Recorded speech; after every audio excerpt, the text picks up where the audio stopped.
Boa noite, são 18 horas e 1 minuto, quase 2 no horário de Brasília. Começa agora para todo o Brasil mais uma edição de O É da Coisa. E se as coisas parecem confusas, vem para cá que a gente tenta se confundir. Milhões de pessoas acompanham o programa pelo Dial, mas você pode fazê-lo também pelas redes sociais, sempre Rádio Band News FM no aplicativo Band Rádios. Se perder, pode ir lá na minha página na internet, no meu blog, www.reinaldozevedo.com.br, e você encontra lá o programa. Publico lá todos os dias, milhares de pessoas acompanham também por lá. Boa noite, Mayra Bastianello. Boa noite, o Rei. Boa noite, Érico. Não, Érico Oyama não tá. É o Vólio Bene. Boa noite. Com frio, Vólio Bene? Muito frio. Você não? Boa noite, Fábio. Polar a coisa. Boa noite, Reinaldo. Boa noite, Fábio França. Um horror, né? Sei lá quanto tá, 14 graus abaixo de zero, acho, uma coisa assim. Acho que é 14 graus aqui em São Paulo, pelo menos eu estava no carro, no táxi quando eu vi. Ok, gente, eu sei que é inverno. Tá bom, 12 pra você agora? 12? 12. Okay. Sensação de 11 deve estar, né? Não, e eu acho engraçado que as pessoas às vezes têm essa coisa do fato consumado, né? Olha pra mim e fala, é inverno, né? Não, eu sei, porque aí eu preciso gostar, eu sei que é inverno. Eu sei que no inverno faz frio, costuma. até aí ser bom é outra coisa. Olha aqui, reportagem da Veja, parceria com o Intercept Brasil, traz diálogos do juiz Sérgio Moro, do então juiz Sérgio Moro, com Deltan Dallagnol, suposto, agora cabe falar assim, né? Suposto coordenador da Lava Jato, porque o coordenador da Lava Jato, está claro, não é o Deltan Dallagnol, nunca foi o Deltan Dallagnol. O coordenador da Lava Jato sempre foi o juiz Sérgio Moro.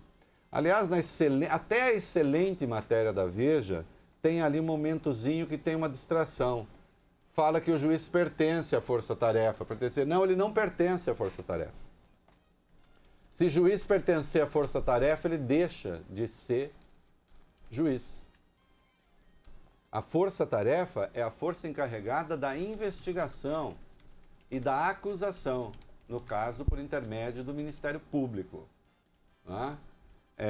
Então ele não é da Força Tarefa, ele jamais poderia estar fazendo aquelas coisas ali. E as impropriedades são muitas, né? As impropriedades são muitas. Nós vamos aqui dar curso a algumas coisas, tem até conversa com o Faustão, que não deixa de ser a parte mais saborosa da coisa. E que, olha, eu escrevi a respeito, é mais interessante do que parece. Tudo, conjunto da obra. Vamos lá, Mayara. Reinaldo, uma nova revelação do Intercept Brasil, desta vez em parceria com a revista Veja, mostra que o então juiz Sérgio Moro chamou a atenção de procuradores da Lava Jato para a inclusão de uma prova considerada importante por ele na denúncia de um réu. Em troca de mensagens pelo Telegram, em 28 de abril de 2016, os procuradores conversavam sobre um alerta de Moro à Força Tarefa. Na conversa, Deltan Dallagnol diz à procuradora Laura Tessler que o então juiz chamou... Só um parênteses, Laura Tessler é aquela que depois o Moro, cujo desempenho o Moro reclamou, e que foi substituída por Dallagnol 48 horas depois. Então, o Dallagnol falou para Laura Tessler que o então juiz chamou a atenção sobre a ausência de uma informação na denúncia contra o lobista Zui Chornik, réu na operação e representante de um estaleiro com contratos suspeitos com a Petrobras. Deltan diz o seguinte: Laura, no caso do Zui, Moro disse que tem um depósito em favor do Eduardo Musa da Petrobras. E se for por lapso que não foi incluído, ele disse que vai receber amanhã e dá tempo. Só é bom avisar ele. Segundo a reportagem, no dia seguinte, a Procuradoria de Curitiba incluiu um comprovante de depósito de $80 mil feito por Skornik a Musa. Sérgio Moro aceitou a denúncia e, na decisão, mencionou o documento que havia pedido. Olha aqui, preste atenção que para quem não conhece muitas vezes o devido processo legal, o Moro se referiu a esse episódio hoje de maneira irônica, dizendo, então vai ver, eu sou esquizofrênico, porque depois a pessoa foi absolvida. O fato de a pessoa ter sido absolvida depois não quer dizer nada. Só foi absolvida porque as provas reunidas não foram suficientes para condenar, só por isso. O fato é que ele pediu a inclusão de um documento na peça acusatória? E a peça acusatória é um trabalho do Ministério Público Federal. Né? Ah, eu não quero saber devido processo legal. Bom, então, acabou. Se a hora que alguém agredir um direito seu, faz o seguinte, em vez de reclamar na justiça, vai rezar. Ou vai chorar debaixo da cama. E em outro caso, aí envolvendo a delegada Érica Marena, ao contrário, deixa-se de incluir um documento na peça acusatória por sugestão do juiz. Érica Marena, que o juiz mandou para o COAF, o Conselho de Controle de Atividades Financeiras. Érica Marena é aquela delegada do reitor da Universidade Federal de Santa Catarina, o Cancelier. Que foi acusado de desvio de 80 milhões, teve prisão preventiva decretada, depois ficou evidente que não tinha nada contra ele. No inquérito final, o nome dele nem é citado, só que ele já estava morto porque se suicidou. Operação Ouvidos Moucos. Ouvidos Moucos, não aguentou a humilhação. É com essa qualidade de processo penal e de pessoas que operam o processo penal que nós estamos trabalhando. Tá? A reportagem é gravíssima. São muitos casos ali em que há uma interferência indevida do juiz. Eu fiz, isso aqui é o que nós vamos ver agora, eu fiz no meu blog, hoje de manhã, uma síntese das ações ilegais do Sérgio Moro reveladas nesses diálogos. Tirando, inclusive, as personagens. Porque se você põe personagem, aí a pessoa se identifica com a personagem, gosta ou não gosta. Não, independentemente da personagem. Independentemente da personagem. E aí é preciso, nós vamos ver hoje, parece que o Sérgio Moro foi aplaudido num evento com empresários, ou investidores, sei lá o quê.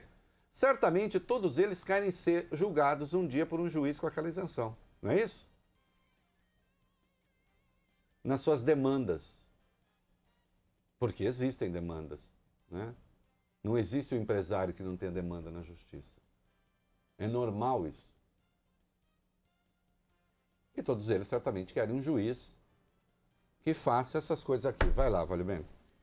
Reinaldo, a reportagem da Veja em parceria com o Intercept Brasil mostra novos trechos de conversas do ministro Sérgio Moro também com o procurador Deltan Dallagnol. Nelas, o então juiz pede que a acusação altere a denúncia para torná-la mais forte. Aqui é o seguinte, exatamente pedindo a inclusão de um documento, dizendo, falta esse documento. Quer dizer, esse documento deixará a denúncia mais consistente. Ele se comporta como um juiz de instrução. Já disse aqui, é por isso que ele se compara ao juiz Falcone na Itália. O juiz Falcone na Itália era um juiz de instrução. Era um juiz que cuidava da acusação, mas ele não julgava. Não julgava. Quem julgava era outro. O modelo é diferente. O modelo é outro. Aqui ele cuida detalhadamente da peça acusatória. O ministro ainda, enquanto juiz, cobra Deltan Dallagnol sobre uma manifestação contra a prisão preventiva e estabelece o prazo. Aqui, contra a prisão preventiva, para manter a prisão preventiva, né? Vai lá. Instrui também o procurador a criar dificuldades para uma determinada delação. Aqui, no caso, a delação, sabe-se lá por quê? Não queria a delação do Eduardo Cunha. Aí, desculpa do Moro. Não, a delação do Eduardo Cunha numa coisa que corria em Brasília porque ele tinha foro especial. Sim, mas isso quer dizer que então a Lava Jato de Curitiba não falava com a Lava Jato de Brasília?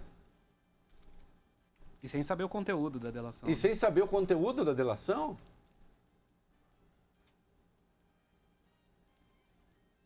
Também orienta a delegada da Polícia Federal a não anexar um documento no processo. No caso, a delegada Érica Marena, que hoje está no COAF, né? E também no Departamento de Recuperação de Ativos. Cobra do procurador Deltan Dallagnol um parecer do Ministério Público Federal sobre o pedido de habeas corpus do Odebrecht. O procurador diz que não está pronto, mas que pode enviar um rascunho para o juiz já ir redigindo a sua decisão. Isso aqui é de uma gravidade. Isso é de uma gravidade. Então é assim, vocês não vão se manifestar logo, não, seu pedido de habeas corpus do Odebrecht? Não, estou aqui me manifestando, mas se você quiser, eu te mando um rascunho e você já vai preparando aí.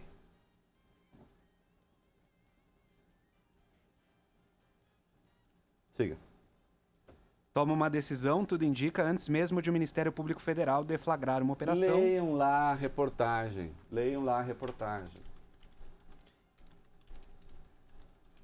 A operação nem tinha sido deflagrada. Cuida dos aspectos da operação de deflagração e em seguida da sentença. Não deu nem tempo de avaliar nada. Sentença, o despacho. É o despacho que antecede o fato. E, por fim, determina a data de operações do Ministério Público Federal, Aí, queridos. quando sugere perto da proclamação da República. Isso, olha, tem a proclamação da República, tal. Administração política da denúncia, administração política da investigação, todos esses atos são ilegais. E sim, está ganhando o mundo. Né? Eu brinquei outro dia aí, anteontem, que eu fui citado no Independent, hoje eu estou sendo citado no Guardian. Não é questão de vaidade pessoal, não. Apenas que a bagunça que virou o processo legal no Brasil é notícia no mundo. O descrédito não colhe a Lava Jato só aqui. Vamos ver o que vai fazer o Supremo, não sei. Se acolher tudo isso, então fiquem certos, não há mais processo legal no Brasil.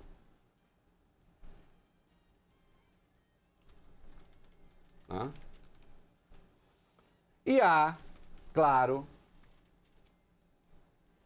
e eu vou falar aqui alguma coisa que talvez, não sei se as pessoas esperam, não, mas enfim.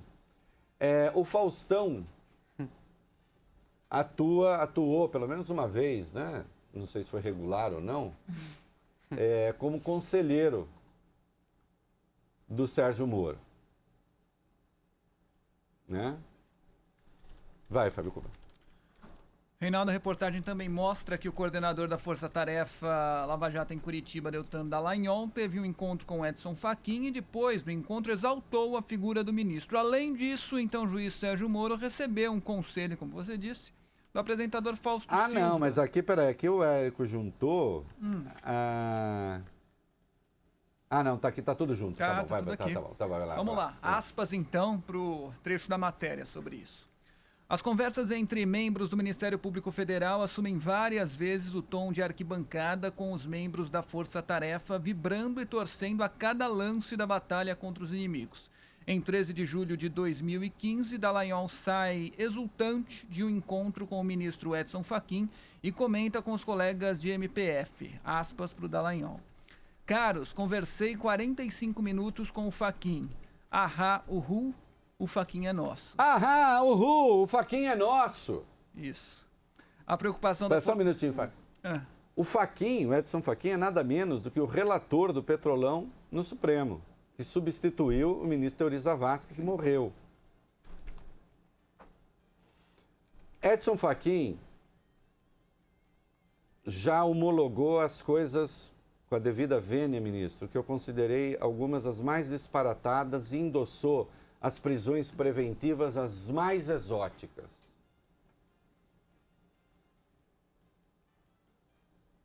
Segundo Deltan Dallagnol, Fachin é nosso. Segundo Deltan Dallagnol, e é isso que está sendo dito, Fachin também não é um ministro isento. Ele tem lado.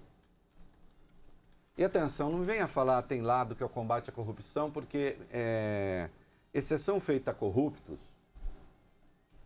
Não, nem exceção feita a corruptos. Até hoje não conheci um corrupto que não fosse favorável ao combate à corrupção. Alheia. Isso é tão antigo. Isso está num sermão, Fábio Cuba. Está num sermão do Padre Vieira. Momento cultural. Sermão do bom ladrão. De um chamado Seronato, disse com discreta contraposição Sidônio Apolinar: Seronato está sempre ocupado em duas coisas, em castigar furtos e em os fazer. Não era zelo de justiça, senão inveja. Queria acabar com todos os ladrões do mundo para roubar ele só. Muito bom. Então os corruptos também são favoráveis ao combate à corrupção. Todos que eu conheço. Aliás, os mais moralistas costumam ser os mais ladrões. Há uma coisa curiosa aí.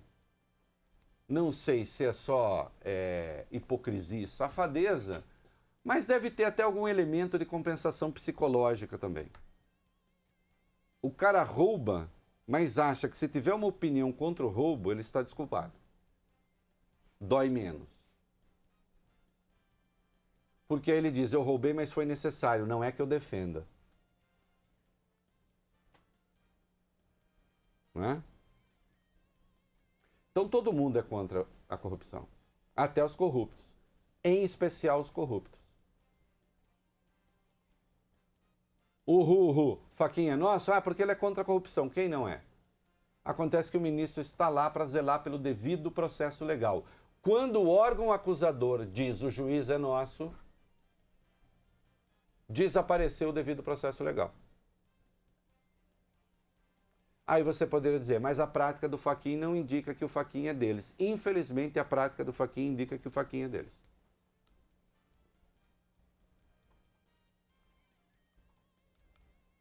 Não é?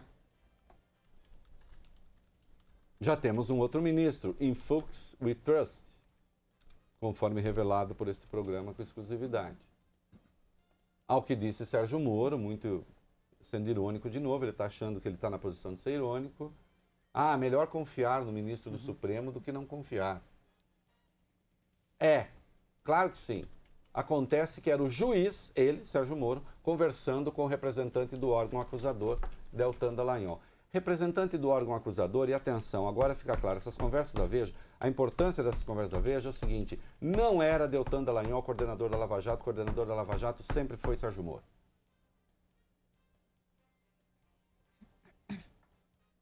Ele interferiu em cada etapa desse troço.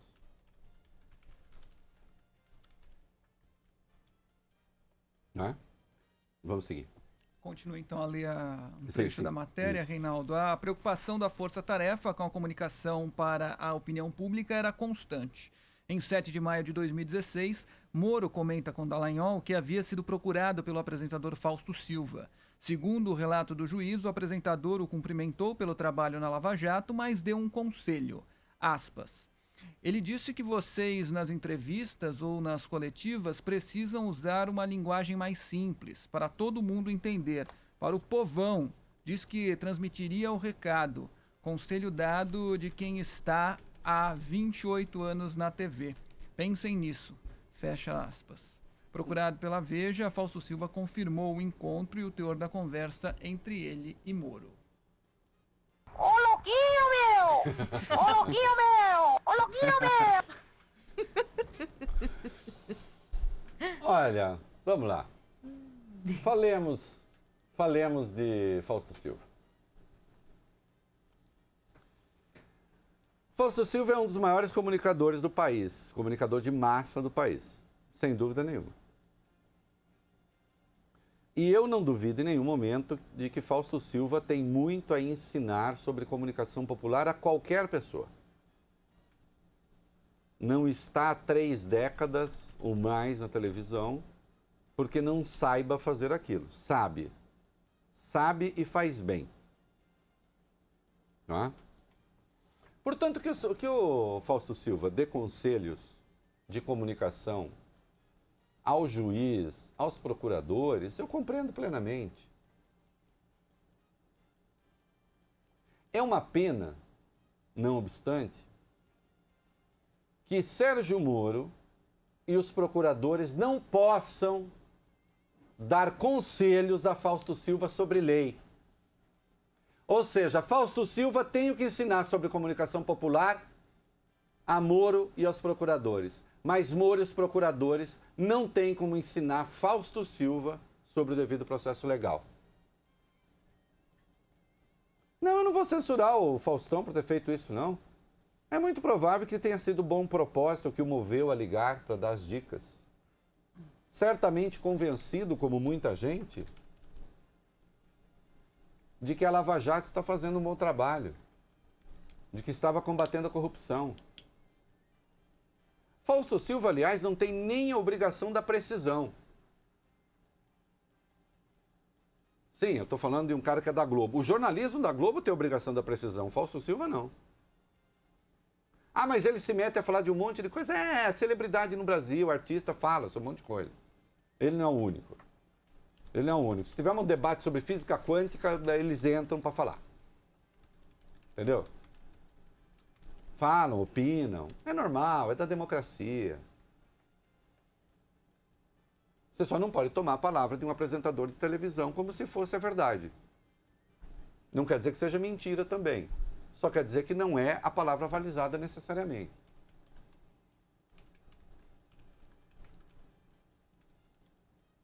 Né? Se o Fausto Silva chegar no domingo agora no programa dele e disser: eu acho o artigo 4, o inciso 4 do artigo 254 do Código de Processo Penal uma besteira, aí eu vou bater no Fausto Silva. Mas eu duvido que ele tenha discutido o inciso 4 do artigo 254 do Código de Processo Penal com o Sérgio Moro. E duvido que de cabeça ele saiba o conteúdo, porque não é tarefa dele. A propósito do Fausto, é o artigo que diz que juiz não pode aconselhar nem a acusação nem a defesa. Se o Fausto Silva chegar agora, no domingo, e disser que o artigo 8º do Código de Ética da Magistratura tem de ir para o lixo, eu vou bater no Fausto Silva. É precisamente o artigo do Código de Ética que diz que o juiz tem de ser isento. Basicamente, repete o conteúdo do inciso 4 do artigo 254 do Código de Processo Penal. Aliás, no Código de Ética da Magistratura, esse é apenas o artigo mais claro, mais explícito, mas há outros, antes e depois dele, que dizem que o Sérgio Moro não se comportou segundo as regras do jogo.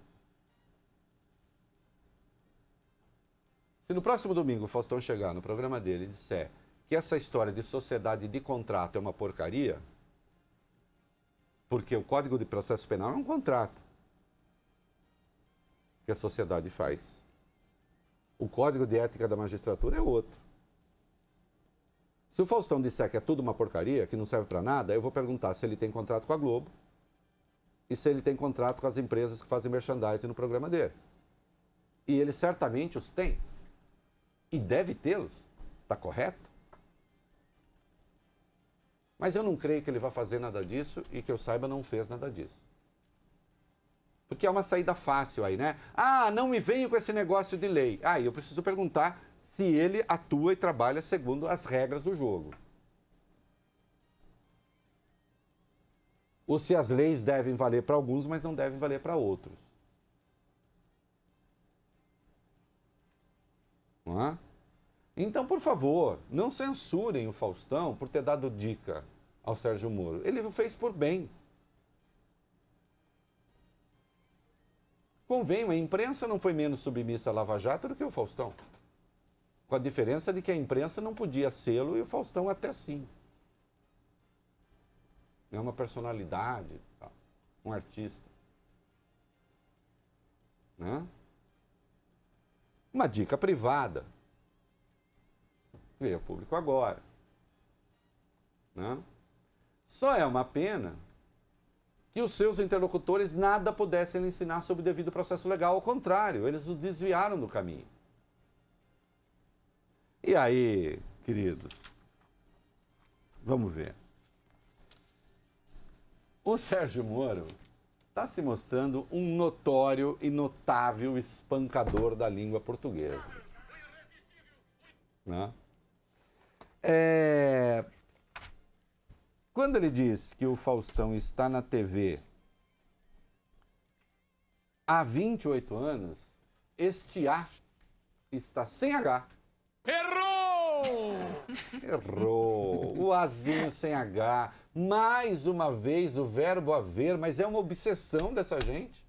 Eu já disse aqui, o verbo haver, disse também na minha coluna da Folha hoje, o verbo haver depois, depois do devido processo legal, é a coisa que mais apanha da Lava Jato.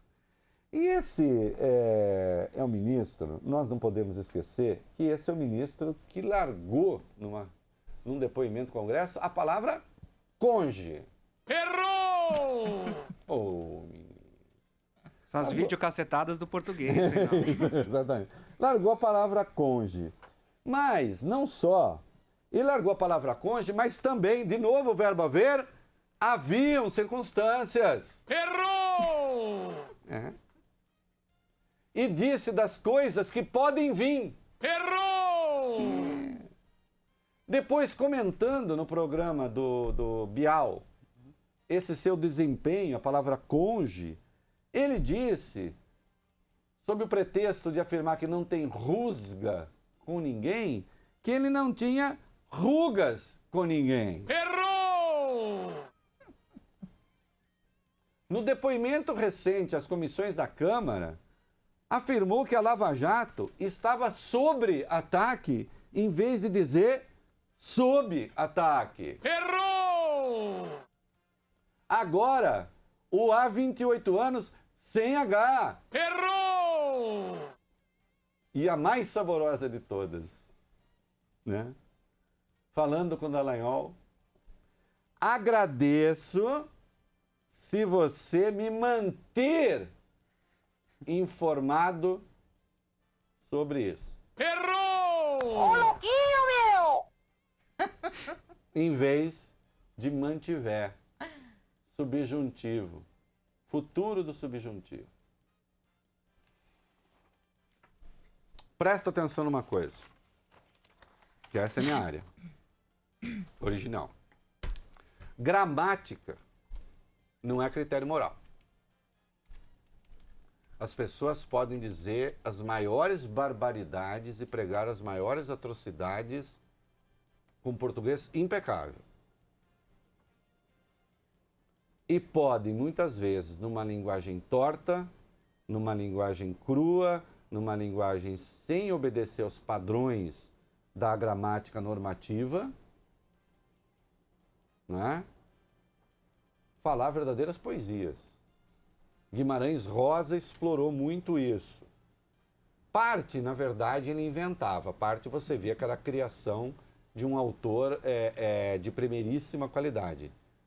Que nem é o meu predileto, eu deixo aqui, eu tenho reservas de gosto, isso já me custou caro, porque uma vez escrevi um artigo dizendo que eu preferia Graciliano Ramos, apanhei que nem cão sarnento, ainda mais que o Graciliano era comunista, você imagina, né? Como se eu estivesse falando do comunismo do Graciliano e não da língua do Graciliano. Mas o Guimarães Rosa, muitas vezes, ele imaginava erros. E para quem conhece a área, quando você vai ver os erros, ele fazia brincadeiras, porque ele buscava a raiz latina da palavra, a raiz grega da palavra. Na verdade, são pequenos poemas ali que ele fazia sob o pretexto de reproduzir a linguagem do povo. Mas, outras vezes, eram sim registros do povo. E o povo, às vezes, faz coisas muito legais, né? Com a língua. Meu pai mesmo, que era um trabalhador, tocava mola de caminhão. Meu pai não chamava self-service, esse restaurante que a pessoa serve, chamava serve-service. Porque fazia todo sentido. Isso é muito comum. Fazia todo sentido. Serve-service. Serve e serve-se. É um serviço de servir. Então, assim, tem uma graça aí, involuntária, talvez. A poesia do povo existe. Só que o Sérgio Moro não é poeta. Não é escritor. Ele é um juiz coroado e seus erros não são meras distrações. Há erros que indicam incultura, há erros que indicam falta de leitura, há erros que indicam falta de profundidade, há erros que indicam falta de reflexão.